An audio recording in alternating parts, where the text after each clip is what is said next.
No programa de hoje, nós vamos conversar com a psicanalista e escritora Regina Navarro Lins.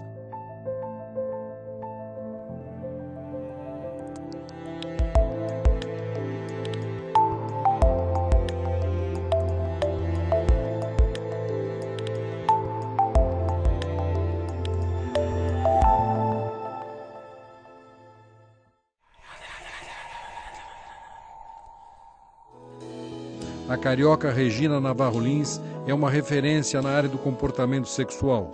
Durante quase 20 anos, ela foi professora do Departamento de Comunicação da PUC no Rio de Janeiro, até se dedicar a palestras e a prestar assessoria sobre comportamento para vários meios de comunicação.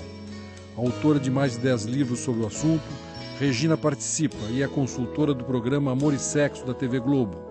Tem programas de rádio no Rio e na Bahia e assina a coluna semanal do jornal O Dia.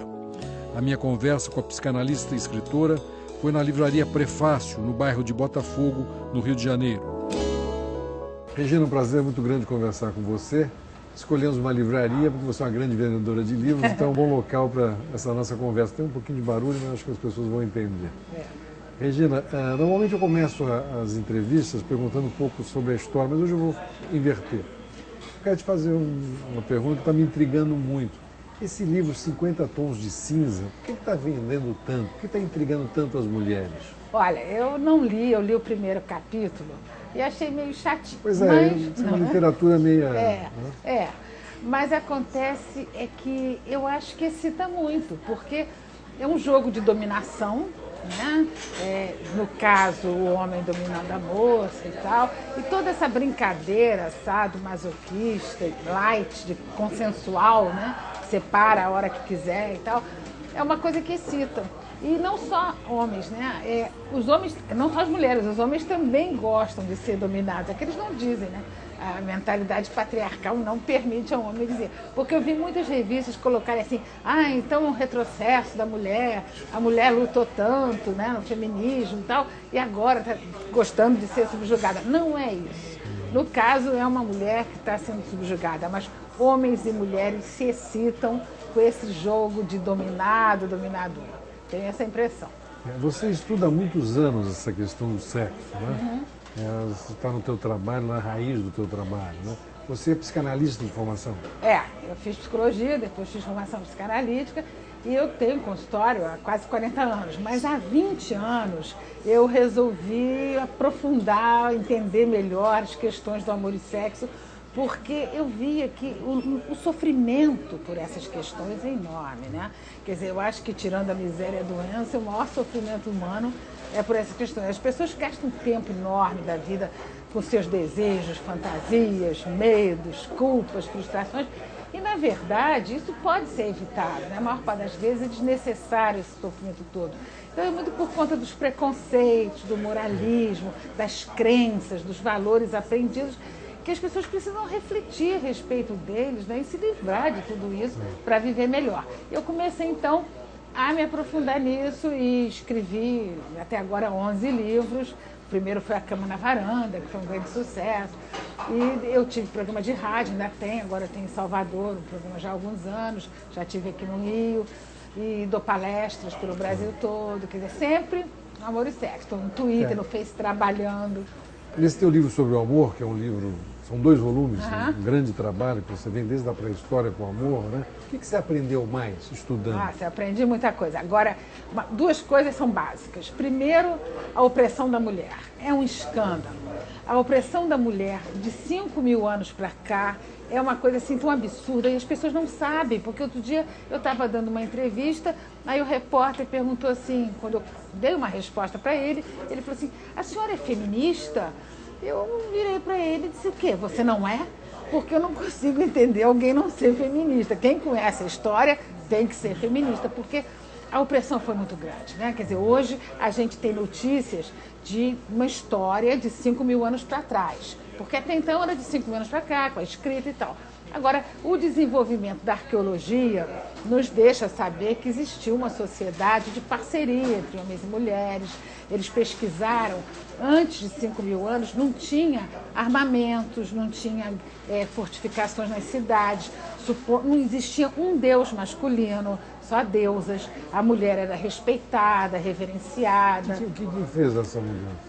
Essa mudança aconteceu, isso vários historiadores e arqueólogos colocam, quando o homem passou a domesticar os animais. Porque tem uma coisa muito interessante. Ninguém sabia que o ato sexual levava à procriação. Então, eles achavam que a criança era colocada no ventre materno por um sopro que vinha das grutas, dos rios, dos mares, e assim eles iam. O cara saía para caça, voltava, tinha um bebê, ou então uma mulher grávida. Não havia associação nenhuma com o ato sexual que ele tinha praticado, nada. Quando ele começou a domesticar os animais, começou a observar que aquela ovelha desgarrada não tinha filhote. Aí caiu a ficha. Isso foi mais ou menos há 5 mil anos. Por observação. Por observação. Aí o homem... Aí tem uma coisa assim que eu acho inacreditável. O homem que se deu conta de que ele tinha a ver com aquilo, mas aí achou que era só ele. Que a mulher era apenas um receptáculo, um barco, né?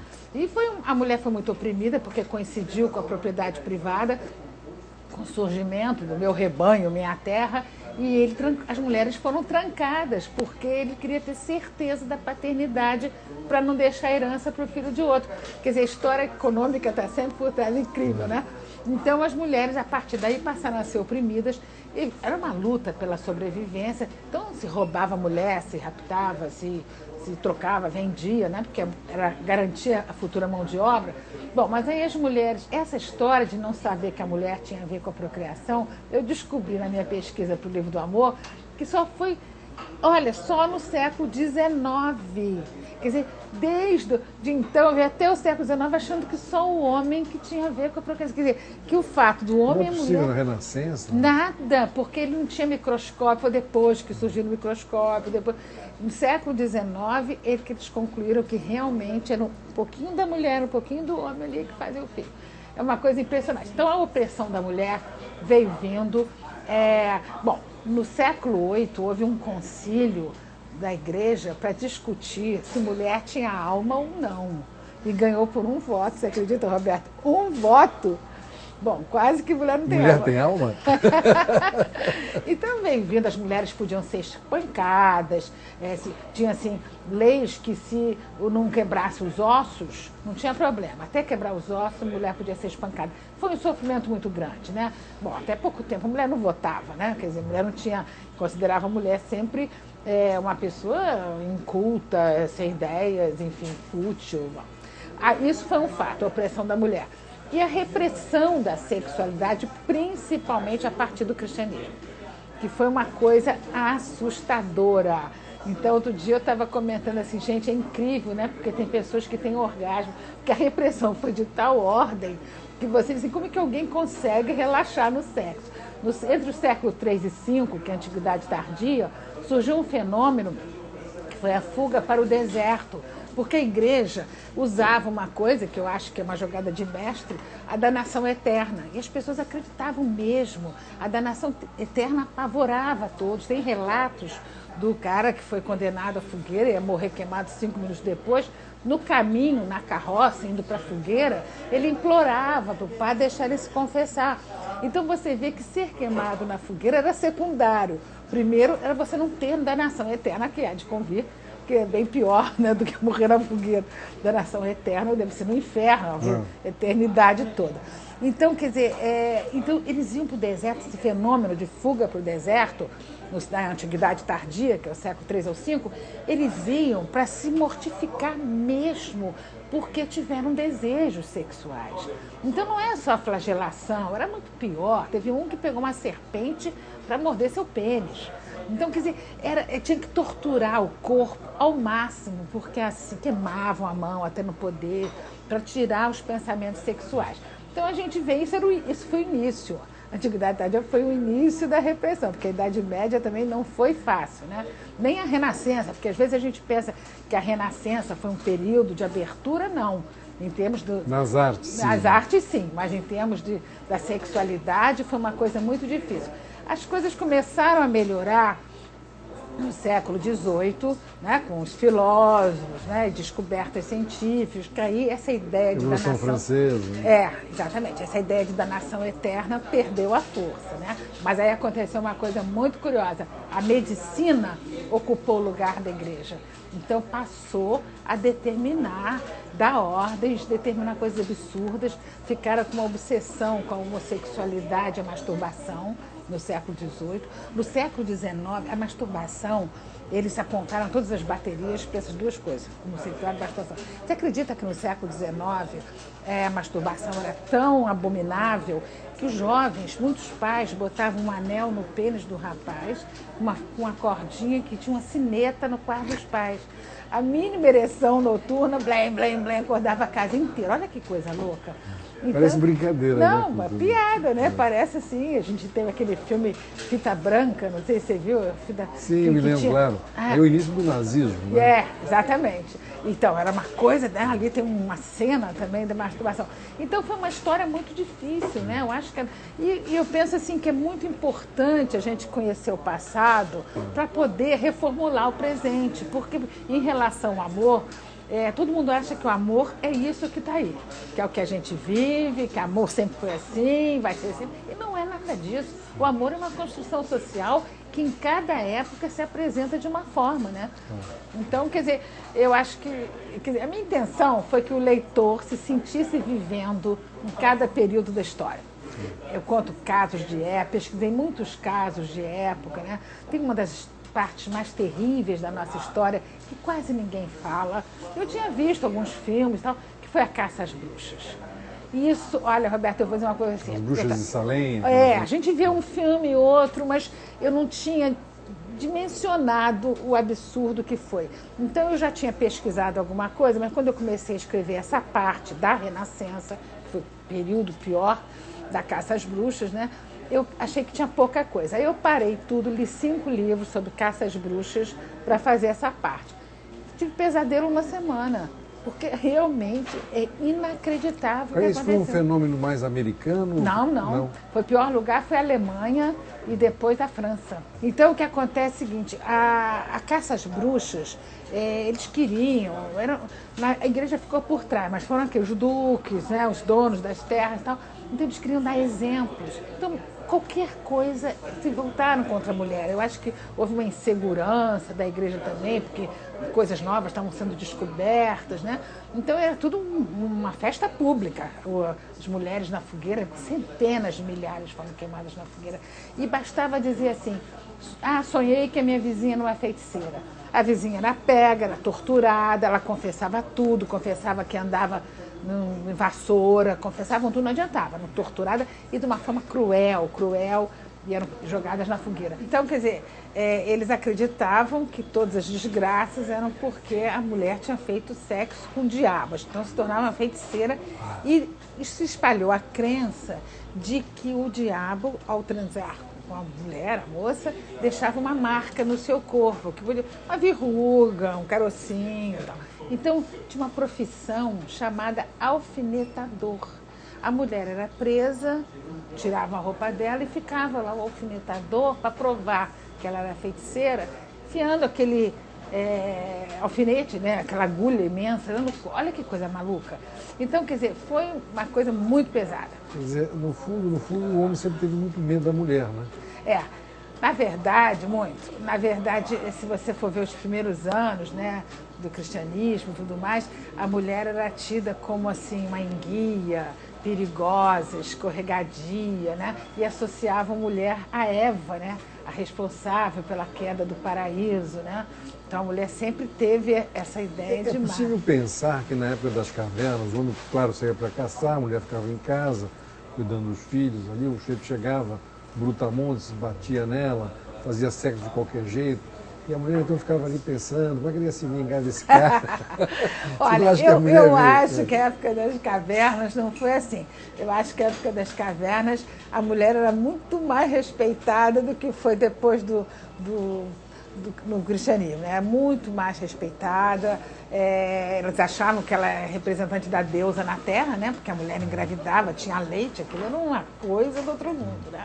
Então, mas as mulheres, eles achavam elas perigosas, mas eu não sei se porque a mulher pode ter orgasmo múltiplo, né, mais facilmente que o homem, porque hoje se sabe que o homem pode, existem vários livros, né, do Tao, chinês, explicando, mas eles diziam que a mulher era insaciável, que ela tinha que ser aprisionada, e tem vários relatos, porque se ela não for aprisionada, ela vai fazer sexo com qualquer um que aparecer na frente, que ela não se controla.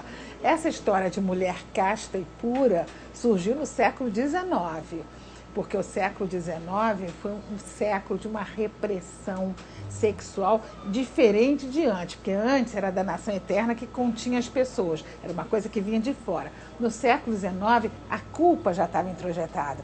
Então as pessoas eram muito culpadas, o sexo era uma coisa muito feia, as mulheres tinham que ser passivas no sexo.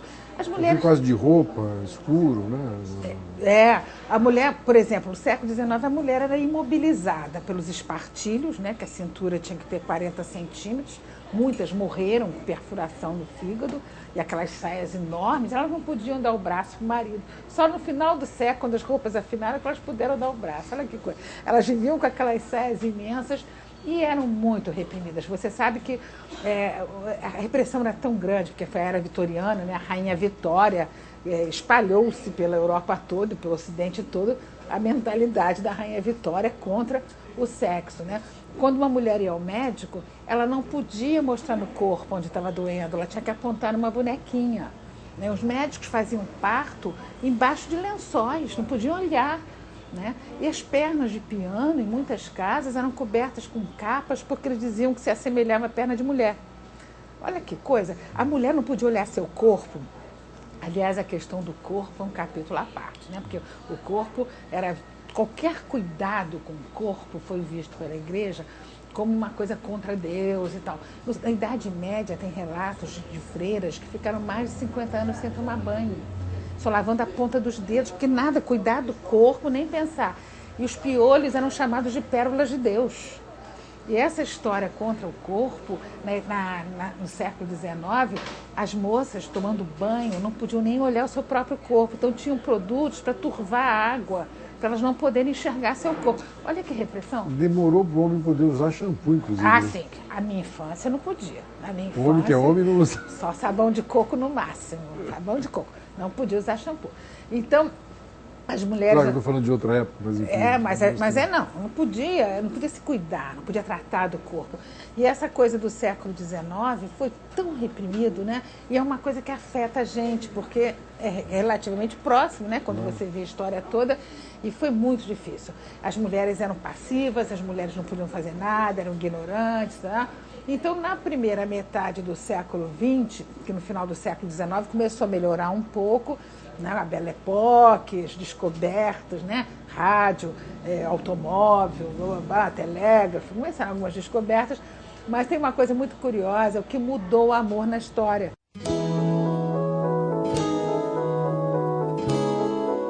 No início do século XX, na primeira metade, o automóvel e o telefone mudaram completamente o amor, porque surgiu pela primeira vez uma coisa que nunca tinha havido, que é um encontro marcado.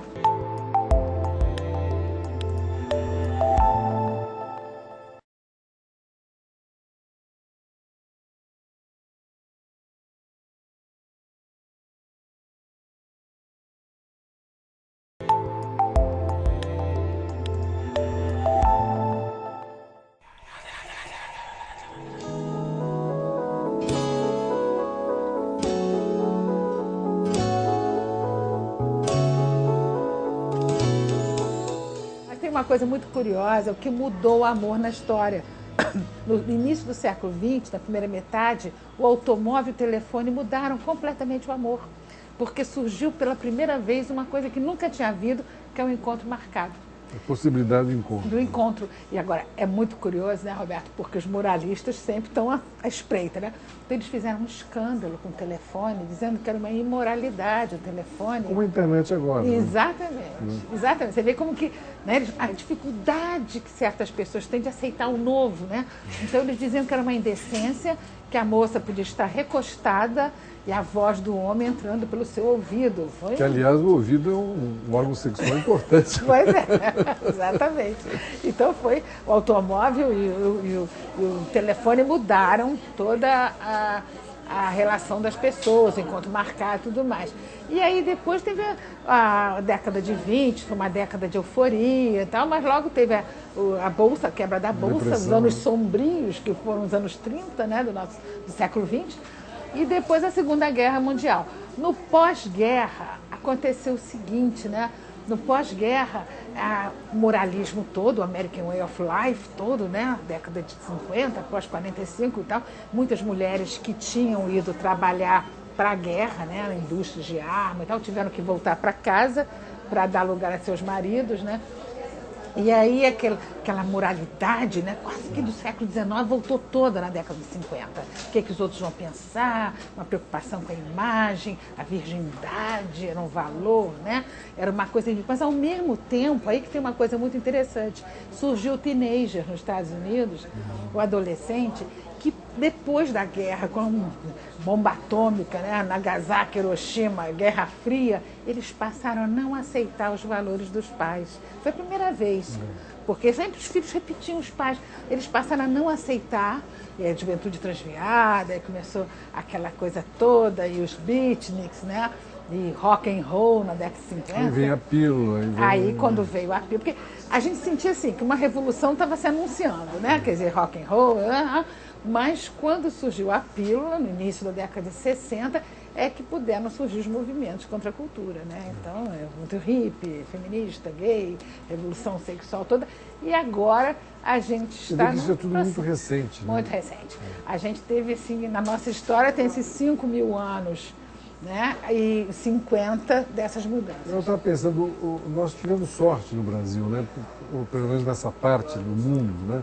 Com essa mistura com os negros, né? Essa nossa civilização tropical, é muito mesmo moralista. Você vê nos Estados Unidos agora, esse general que agora descobriu que ele tinha uma amante, então você perde a patente, moralismo. Escândalo, né? Os Estados Unidos é um problema. Falso moralismo. Os Estados Unidos é muito dividido, né? Tem muita gente aberta, mas a metade é de um moralismo atroz, né?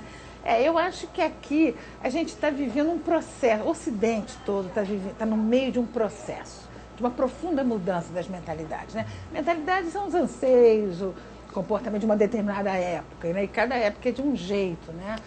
Às vezes, quando um repórter pergunta para mim assim, a senhora acha que nossa sociedade está preparada? Quando eu aponto as tendências do amor e tal, aí eu digo, olha, faz uma viagem comigo, vem para a década de 50, 60, porque começou a mudar a partir de 70, né? Até 68, era bem moralista. Você imagina naquela época alguém dizendo assim, daqui a algumas décadas as moças não vão mais casar virgem. Você está achado de louco, porque virgindade era um valor, muitos homens não casavam se a moça não fosse virgem. Ou então, daqui a algumas décadas, os casais vão se separar, isso vai ser aceito socialmente. Não, imagina, separação era uma tragédia familiar. Na nossa geração, as crianças que eram pais separados na escola... Muitas escolas não aceitavam, muitas crianças eram discriminadas. Eu tive paciente há 20, 30 anos que eu morava num prédio desses com piscina, salão de festa, no que se separou, e olha que o marido se apaixonou por outro e foi embora. Ela ficou com os filhos, parou de ser convidada para as festas. Quer dizer, ainda... Então, vem né, tem esses resquícios, né, da década de 50. Então, a gente está num período de transição. Agora, eu acredito que não tem volta. Eu acho que a gente está caminhando para essa profunda mudança. Acho que a gente vai assistir grandes diferenças. Quer dizer, não sei se eu vou assistir todas, né, mas algumas acredito que sim, mais ainda do que já tem, no amor, no casamento, na sexualidade. Agora, Regina, sempre que se fala disso, a gente tem que pensar na questão das classes sociais, né? Porque há muitas diferenças, né? Claro que hoje o mundo está mais uniforme, com a televisão, uma série de meios de comunicação que as pessoas se informam mais. Mas, de qualquer maneira, há uma diferença entre as classes no sentido ético, no sentido moral, não tem? Olha, eu não sei se tem essa diferença tão grande, porque quando uma novela bota um casal gay se amando, vivendo bem... Eu me lembro de uma novela que passou acho, mais de 20 anos, era com a Cláudia Abreu e Fábio Assunção, que de repente ela ganhou uma cama de casal, ela era namorada dele, todo mundo, nossa, deram para ela a vizinha, a madrinha, sei lá, deu uma cama de casal para dormir com o namorado. Aquilo foi uma coisa, mas já é um ponto que contribui para a mudança. Eu quero dizer no seguinte sentido, quer dizer, sempre nas classes mais altas e nas mais baixas, digamos que havia mais permissividade. No meio, na classe média, que houve sempre uma certa... As pessoas buscavam, era uma coisa maior, mais né? moralista, né? Buscando a aceitação social. Quando você faz pesquisas, você leva em conta? Não, eu não levo em conta porque eu acredito que os formadores de opinião vão atingindo todas as classes. Eu acho que você vê isso na propaganda de televisão, de rádio, você vê isso nas novelas, você vê a mudança das mentalidades. Eu acho que, de alguma forma, isso vai afetando todas as classes.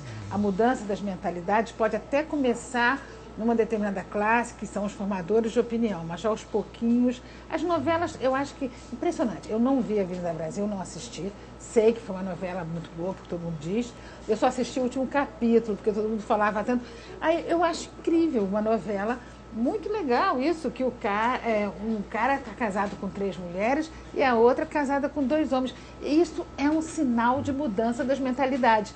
Porque você tem... Quando você trabalha... O simples fato de mostrar esse problema. Mostrar, e ele o tempo todo com 3 mulheres, no final o casamento com as 3, ainda mostraram meio brincando e tal, mas não importa. E ela também, a moça que chamava Suelen, acho, casada com 2 homens, né? E não já se houve o importar. Dona Flor do Jorge Amado, né? Então. Mas aí, pois é, aí a novela vai e começa a mostrar. Isso é uma mudança. Porque a gente só percebe a mudança quando ela está concluída no final, quando acaba.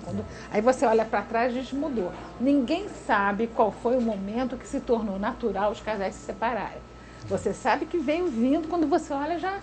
Você imaginar 20, 30 anos dizer que uma menina podia levar o namorado para casa e dormir em casa? Né? Exatamente, isso seria impensável. Hoje ainda tem pais que resistem, mas muitos pais até preferem, né? Exatamente. Então eu acho que a gente está caminhando para uma mudança muito grande. Acredito que daqui a algum tempo menos pessoas vão querer se fechar numa relação a 2, ficar fechado. Mais pessoas vão optar por relações múltiplas. Aí você tem os sinais, né? A casas de swing, que vão casais casados. Agora, esse tipo de busca, né? O ser humano sempre teve, né? Aquela busca do lúdico, né? Do musical. Agora, na relação amorosa, sempre é muito difícil, né, Regina? Você conseguir passar por cima dos ciúmes, daquelas coisas. Quando você gosta de uma pessoa, você quer ela para você. Né? Então é muito difícil que isso se estabeleça um novo tipo. Olha, eu não acho... Mesmo olhando os jovens hoje, eu sei, né? mas eu não acho muito difícil não. Sabe por quê? A gente é regido pelo amor romântico. O amor romântico começou no século XII, né? Porque até o século XII o amor só podia ser a Deus. Desde que Cristianismo chegou, ninguém podia amar o outro, você só podia amar a Deus. No século XII surgiu o primeiro amor recíproco, que foi o amor cortês, que deu origem ao amor romântico, esse que nós todos ansiamos, aprendemos a desejar, coração dispara, calafrio, todo mundo gosta dessas sensações.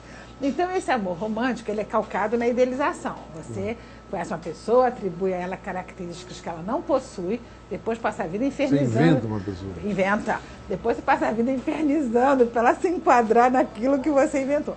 O amor romântico, bom, primeiro que ele não resiste muito à vida do dia a dia, né? Porque você é obrigado a enxergar a pessoa com características que você também não aprecia, né? Bom, mas ele traz expectativas e ideais próprios, tipo assim, quem ama não tem desejo por mais ninguém. O amado vai completar o outro. Mas acho que isso é um exagero, né, Regina? Isso mas eu acho que é isso como as pessoas vivem. As pessoas acreditam que, tanto se a gente se afasta dos amigos, enquanto preciso alguém que me complete, porque o amor romântico ele propõe a fusão entre os amantes, né? Os dois se transformarem num só. É como você encontra um companheiro, uma companheira que gosta das mesmas coisas que você, que gosta de viajar, de cinema, aquela pessoa passa a ser realmente a... mas só que e no sexo ainda é bom... Aí... bom, aí você vai dizer o seguinte, isso aí é um percentual e tanto, pequenininho. Você, raro, né? Encontrar uma pessoa que você gosta da convivência, que você gosta da vida do dia a dia, né? Que você gosta do sexo, e troca ideias, tem ideias parecidas, né? Eu acho muito difícil, eu costumo brincar.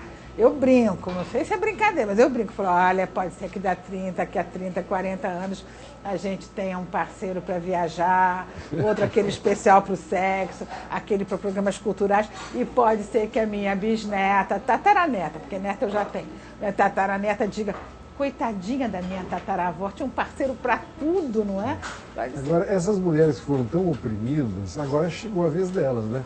Acabou, os homens estão acabando no sentido que as mulheres estão mandando de tudo, né? Cada vez mais. Assim, né? É só olhar para elas, né? Quando eu comecei no jornalismo, tinha pouquíssimas mulheres, hoje dominam. As advogadas são, talvez, não sei se são maioria, mas grande parte. Mas ainda ganham menos que os homens. Às vezes ganham menos, mas já estão começando nas empresas, presidentes da República. E assim vai, isso é muito bom. Agora, eu acho o seguinte, o importante é que ninguém domine ninguém. Entende? Então tem gente que fala assim, mas então o homem vai deixar de ser dominador, vai virar um matriarcado. Eu falei, isso é a nossa cabeça que acha que alguém tem que dominar. Porque o ideal é uma sociedade de parceria. E hoje, depois da pílula, depois de todas essas mudanças, a gente observa que a fronteira entre o masculino e o feminino está se dissolvendo. Quando é que o patriarcado começa a decair? Com a pílula. Porque o patriarcado é o seguinte, ele se sustentou 5.000 anos em cima do controle da fecundidade da mulher. Então a mulher tinha quantos filhos o homem quisesse. Tem relatos de mulheres que tinham 20 filhos, 22 filhos, 17 filhos. O homem queria. O filho era vantajoso, era lucrativo. Então a mulher fornecia a futura mão de obra. O filho só começou a ser prejuízo depois da Revolução Industrial. Vai começar a trabalhar. Até o momento era muito lucrativo ter filho. Então o sistema patriarcal se sustentou em cima desse controle. O homem não queria nem saber, né? Queria quantos filhos quisesse. Quando a pílula surge e a mulher pode escolher se tem filho ou não, é um golpe fatal nesse sistema que começa a perder suas bases. Então a gente está assistindo agora o pai, por exemplo. O pai, antigamente algumas décadas, né? Ele era totalmente ausente, ele era provedor e respeitador. Quando seu pai chegar em casa, eu vou contar para ele, né? Então o pai era aquela autoridade, mas ele não tinha uma intimidade com os filhos. Hoje você vê, às vezes eu vou na livraria de manhã, né, passo lá e vejo assim, pais contando história para os filhos, né, levando para a escola, dando mamadeira. Isso é uma coisa muito interessante. Isso é um sinal do declínio do sistema patriarcal, que pode demorar, Roberto, mais 100 anos para ser concluído, porque a mudança das mentalidades é lenta e gradual, né? Mas eu acho que as mulheres gostam desse homem mais sensível ou ainda gostam do machão?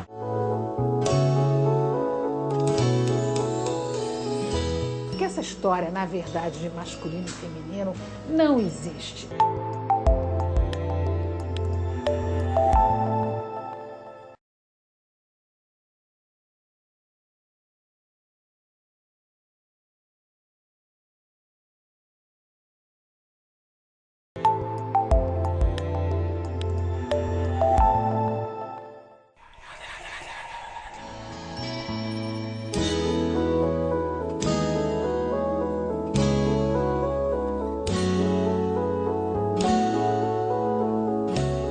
Regina, as mulheres gostam desse homem mais sensível ou ainda gostam do machão? Tem homens que botam assim, porque no Twitter eu programo 17 tweets por dia, no Twitter e no Facebook, sobre amor e sexo, artigos, informações históricas, antropológicas, e eles respondem, participam. Aliás, quem quiser me seguir, @Regina Navarro. Aí o homem diz assim, mas, Regina, as mulheres não querem esse homem sensível, né? Eu falei, olha, depende da mulher. É claro que toda transição você vai encontrar comportamentos díspares, você vai encontrar mulheres que valorizem os homens sensíveis, porque o homem não podia chorar.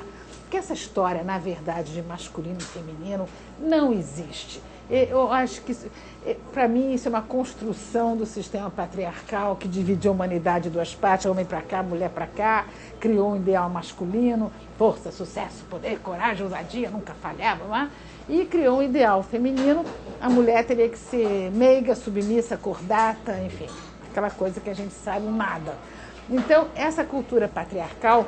Essas diferenças entre homem e mulher são bonitas, né? Depende. Não precisa ser essa que você falou, mas eu digo, as diferenças... Eu acredito que a diferença entre homem e mulher, as diferenças sejam anatômicas e fisiológicas. O resto é o produto de cada cultura, cada grupo social.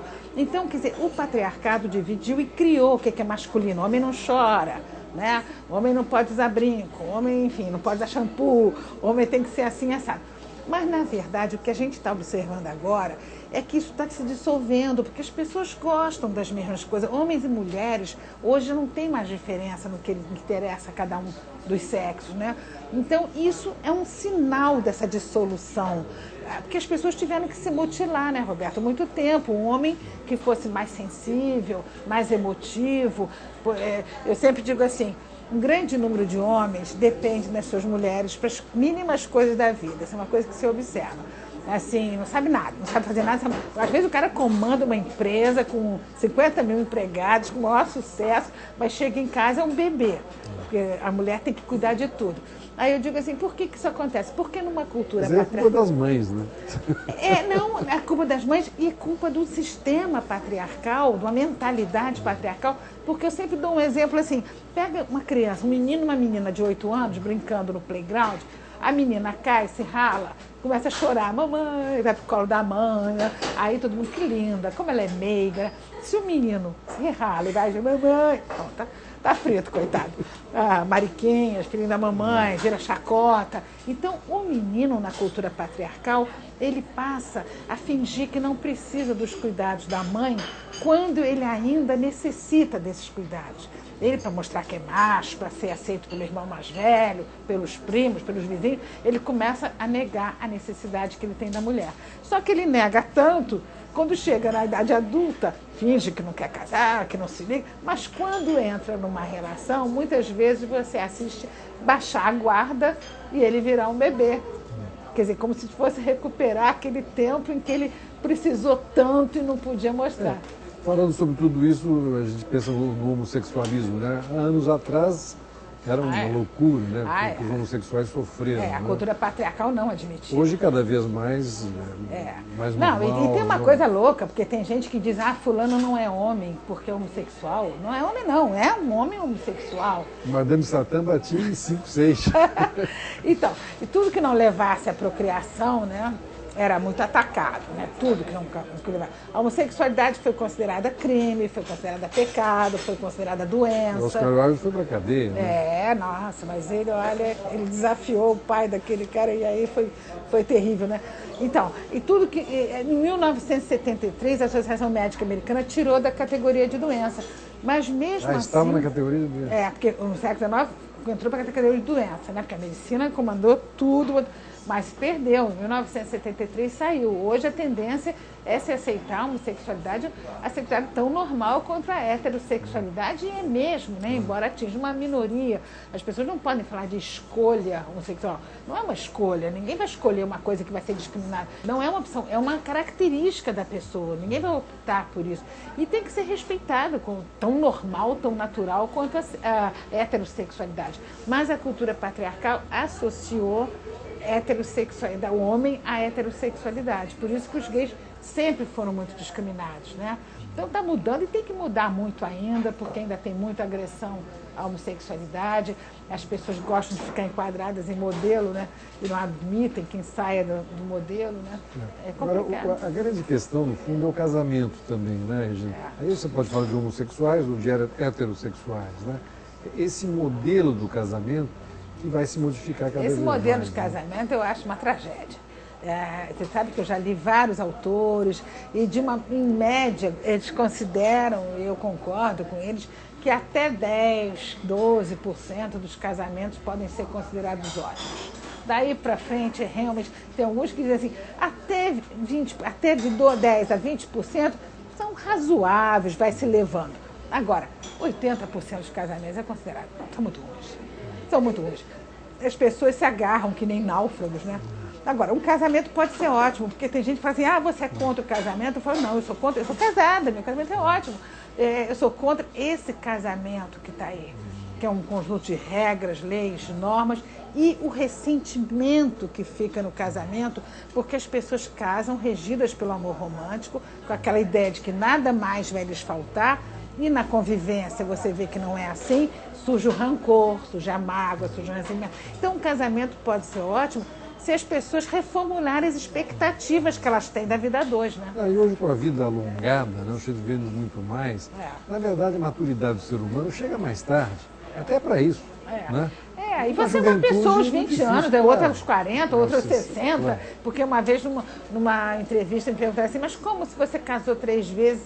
Eu falei, escuta, os casamentos foram ótimos, mas com 20 anos eu tinha uma cabeça, com 35 tinha outra, e aos 50 eu tinha outra. Então cada um vai crescendo, você vai tendo interesses diferentes, chega uma hora que aquela pessoa você não está mais afinada com aquela pessoa, teus interesses são outros, tua visão de mundo mudou, né? E a separação ser muito dolorosa, quer dizer, também é um ato de coragem você mudar de vida. Aliás, eu acho que para viver bem tem que ter coragem, porque você tem que refletir sobre os valores das crenças que você aprendeu, porque é o seguinte, muita gente vive insatisfeita, mas refletir, questionar, se livrar do moralismo. As pessoas têm medo, então muita gente, apesar da insatisfação, se agarra aos padrões já conhecidos com medo do novo, medo do desconhecido, você não saber. Porque hoje está acontecendo o seguinte, como os modelos tradicionais de comportamento não dão mais respostas satisfatórias, acho que todo mundo já percebeu isso, está se abrindo um espaço para cada um escolher sua forma de viver. Isso é muito importante. Né? Quer dizer, você não tem modelos, porque quando eu digo que é possível que daqui a um tempo as pessoas tenham parceiros múltiplos, as pessoas pensam que eu estou querendo dizer que está proibido de agora em diante a monogamia. Jamais eu substituiria um modelo por outro. Agora é obrigado a monogamia, mas daqui a pouco vai ser proibido. Não, o importante é que cada um escolha a sua forma de ver. O problema da escolha é que, na maioria das vezes, ela não é livre. Ela é condicionada por tudo que você aprende desde que nasceu. O condicionamento que certas regras também precisam, socialmente, existir. Sem dúvida, né? Para haver civilização, precisa. Só que o que existe é muito mais do que o necessário. Claro. Isso é que é o problema. Claro que, sabe, você precisa ir ao banheiro, você precisa... Eu estou dando aula, aí eu estou morrendo de fome, sair correndo, não devo comer, uma aluna comendo sanduíche, não vou agarrar o sanduíche dela, sair correndo, eu vou pedir um pedacinho. Quer dizer, você tem que ter né, uma espontaneidade, mas o social também. Né? A gente estava falando da questão das comunicações também, né? Eu me lembro, acho que na década de 70 ou 80, talvez 70, aquele programa Malu Mulher, que mexeu muito com a sociedade brasileira, né? Que era muito bem feito com a Regina Duarte, né? Foi Deoclésio Marinho, acho. Como as comunicações também são importantes. Porque vai se percebendo, né? O que está né? O que está flutuando, o que as pessoas estão desejando, né? Aí faz um programa na hora certa, né? Aquilo são os anseios, porque às vezes os anseios estão nas pessoas, só que elas não têm consciência. Aí quando um programa mostra, é mesmo, sabe que isso, né? Então eu acho que toda essa mudança de comportamento, porque eu vejo a coisa dividida assim, muita gente está ansiando por um novo, eu recebo muitas mensagens me agradecendo, você tirou minhas culpas, você me liberou, eu abri até um arquivo só com muitas, mas são milhares de mensagens, e outros me atacando, né? Me atacando horrivelmente. Mas você não está fazendo juízo de valor das coisas, você está querendo mostrar. Né? Eu estou querendo mostrar, eu estou tentando denunciar como o moralismo, como o preconceito é prejudicial, como as pessoas podem viver melhor. Mas para muita gente isso é ameaçador. Eu gosto muito da forma como o Alberto Goldin trata esse assunto também, né? Com as cartas que ele faz no Globo. É muito importante se levar a uma reflexão, né? Eu acho que quem está na mídia, quem tem coluna em jornal, eu tenho coluna, sempre tive no Jornal Brasil, agora tenho no Jornal Dia. Quer dizer, quem tem coluna, quem tem programa de rádio, é muito importante que você ajude as pessoas a refletirem, né? Para viver melhor. O objetivo, quer dizer, todo o meu trabalho, eu só tenho uma grande preocupação, contribuir para as pessoas viverem melhor. E eu acredito tanto de que você viver arraigada a esses valores, a esse moralismo que está aí, isso pode, isso não pode, isso é certo, isso é errado, prejudica tanto a vida, limita tanto a vida das pessoas, né? Você acha que isso não é um tema mais nosso, de classe média, O trabalhador que trabalha 8 horas por dia, 4 horas na condução, a mulher e o homem, pouco músculo talvez, né? Se tem tempo para esse... Mas é importante, porque esse trabalhador, por mais que ele seja machista, vamos pegar, se um dia ele descobriu que a mulher transou com alguém, é muito importante ele saber que isso não é para o mundo cair, nem enchê-la de porrada. Entende? Quer dizer que isso é uma coisa da natureza. Tem aquela antropóloga Ellen Fisher, aquela americana, ela diz o seguinte, que a quantidade de relações extraconjugais que existem seria o testemunho da força da natureza contra a cultura. Essa é a frase do Nelson Rodrigues, né? Se todo mundo soubesse a vida sexual de todo mundo, ninguém se dava falava. Então, por exemplo, até as pessoas, trabalhador e tal, com menos cultura e tudo mais, como a mudança das mentalidades, você começa pelos formadores de opinião, vai para o cinema, vai para a televisão, vai para um programa de humor, se esses programas começarem a deixar de lado o moralismo, começarem a dar toques de que existe outra forma de viver, a coisa mais prática que eu poderia exemplificar é isso que eu falei. Ele vai descobrir, não vai chegar lá, matar a mulher de pancada. Ele vai dizer assim... Já se matou muito mais. Né? Mas ainda existe muito. Ainda existe muito. Então, eu acho que, por exemplo, essa questão do ciúme, mas tudo isso é por causa do patriarcado, da mentalidade patriarcal. Que o homem, nessa mentalidade, ele não pode entrar numa competição quando o outro ganhar a mulher dele, significaria de que ele não foi macho suficiente para segurar a mulher. Quer dizer, são de equívocos, né? Então, quer dizer, quanto mais esse povo todo mundo pensasse sobre isso, seria uma outra coisa, porque a tendência agora é assim. Antigamente um homem descobriu que a mulher transou com alguém. Nossa, você sabe que tirava a posse e guarda de filho, né? Se provasse, não tinha aqueles detetives de dar flagrante, né? Tirava a posse e guarda. Hoje a tendência que você observa é o marido chamar a mulher para conversar e dizer, escuta, você está apaixonada por ele, você ainda me ama? Quer dizer, já existe, porque a grande viagem do ser humano é para dentro de si mesmo. Todo mundo quer saber seu potencial de desenvolver, suas possibilidades, e as pessoas entendem que o outro também. Aí a mulher pode se virar e dizer assim, olha, eu transei com fulano porque eu senti vontade, eu tinha que ter essa experiência. Existe já uma tendência para se aceitar. Numa certa classe. Mas isso aí vai pegando, isso que eu estou dizendo. Na hora que a novela coloca e tal, já vai... O que mais mudou no teu consultório nesses últimos anos? Tem alguma, assim, O número de mulheres que têm relações extraconjugais é impressionante. Eu acho que se não passa o número de homens, está pronto. Porque antigamente o homem sempre pôde ter relações extraconjugais. Isso é uma coisa que sempre, historicamente, porque ele não engravidava, não tinha esse problema. E a mulher não podia, porque era um risco.